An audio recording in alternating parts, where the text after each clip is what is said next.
Dobrý deň, v dnešnej časti si povieme, čo sú to menové páry.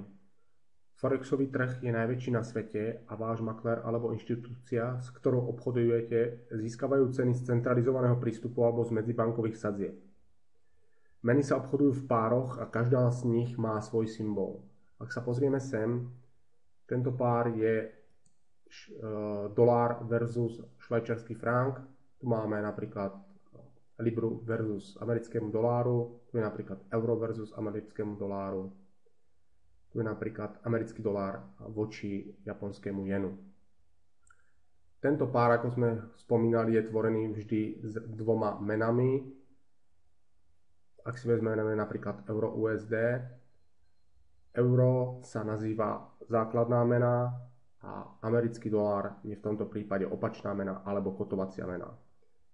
Pri nákupe nám menový kurz hovorí, koľko budeme jednotiek nutení zaplatiť v kotovacej mene na to, aby sme kúpili jednu jednotku základnej meny.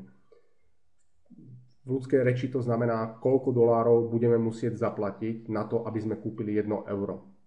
Pri predaji naopak hovoríme, koľko jednotiek kotovacej meny dostaneme, ak budeme predávať jednu jednotku základnej meny.